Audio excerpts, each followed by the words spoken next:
Let's create a formative assessment in Microsoft Forms by using the branching feature within quizzes.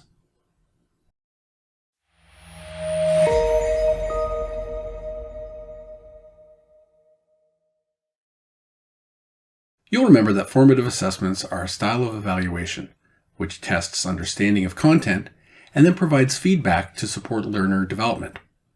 Microsoft Forms is an online survey tool available within Office 365, used in both workplace training and higher education. As an adult educator, you should be familiar with its use.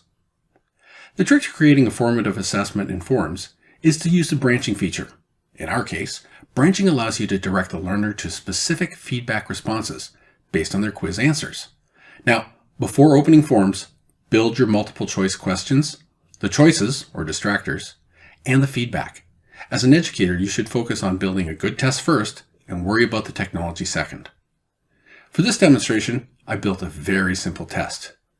When you build your quiz, ask yourself, are the questions authentic and related to the learning outcomes?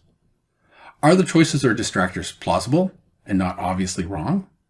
And finally, does the feedback meet the criteria set out in 6 Facts You Should Know About Delivering Learner Feedback? Let's get started. Okay, in Microsoft Forms, select New Quiz, and then add a title and brief intro.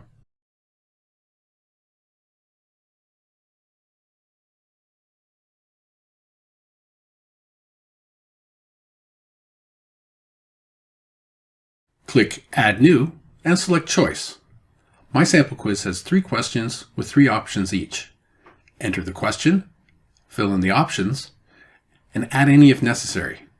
Remember to identify the correct answer.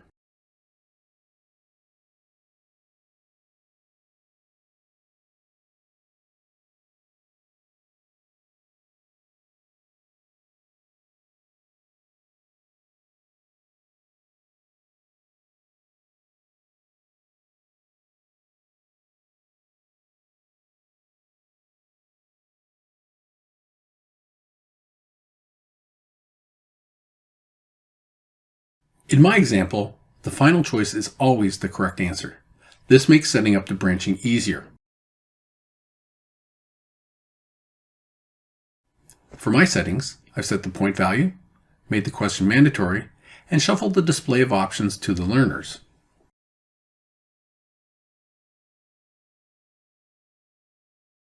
The first question is now complete. Let's enter the feedback for each option. For branching to work, we need to have unique quiz sections to navigate to. Otherwise, we'll just flow from start to finish.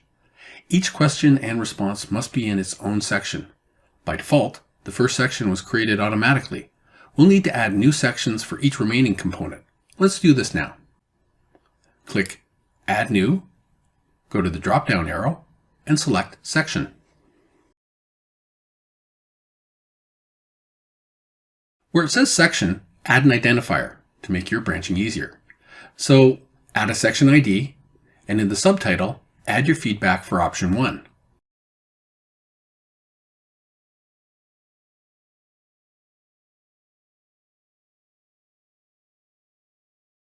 Repeat adding sections, identifiers, and feedback for the remainder of question 1.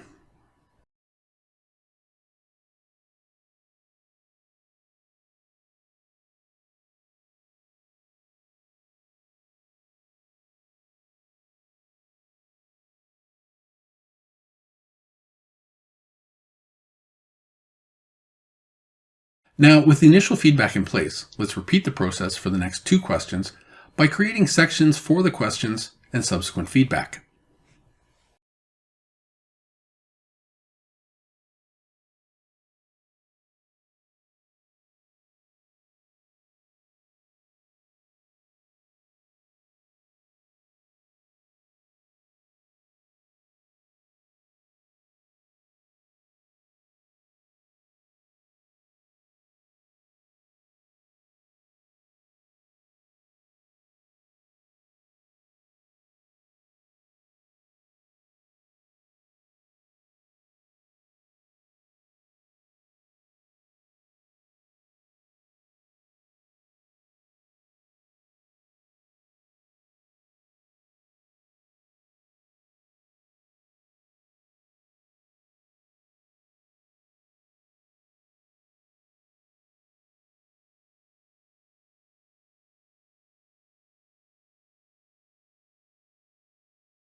And now we're going to add a conclusion section just to wrap everything up.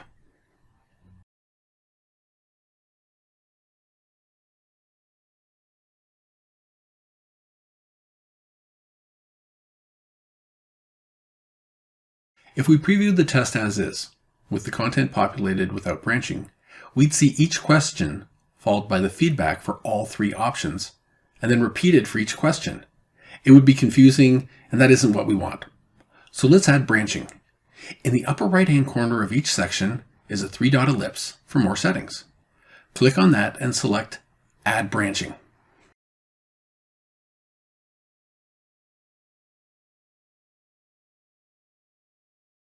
When we click in the question, beside the options, a series of go-to labels and destinations will display. The default option is next, and we'll change that. When we select the drop-down list, all the section identifiers we entered earlier are displayed, along with the next and end of form options.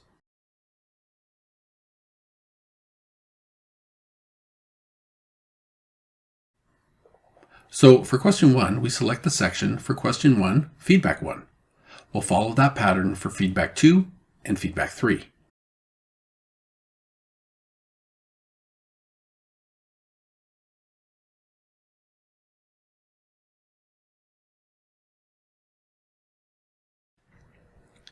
At the end of the question 1 section, it branches to next, which would be question 1, feedback 1, which isn't what we want. Let's set the go to jump to question 2. Similarly, at the end of each feedback section, we should navigate to the next question.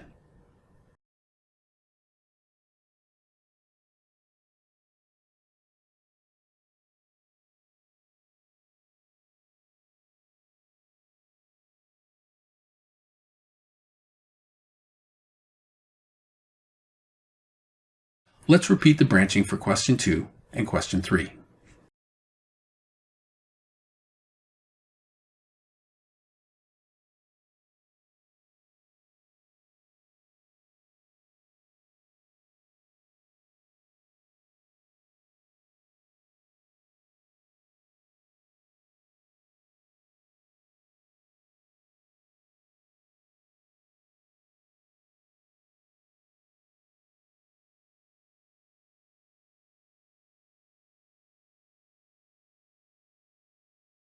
Now we've completed setting up our branching. Let's click Back, then preview the quiz to see how it works. This is our quality assurance test.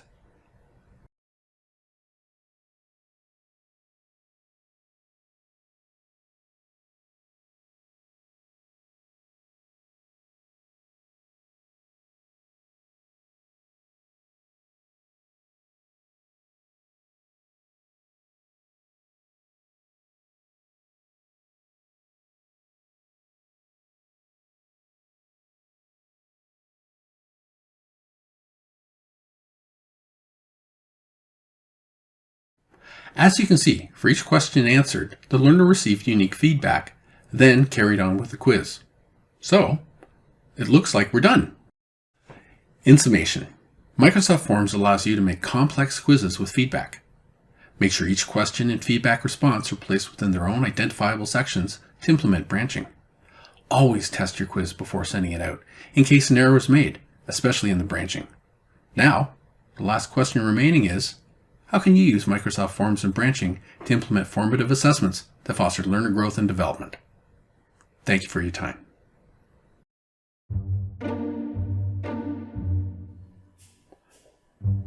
Now, with the initial...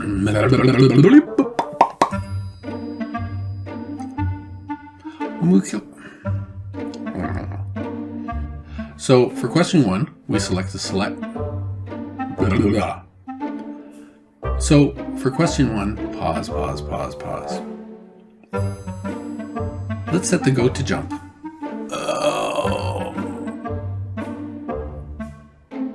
At the end of the question 1 section, pause.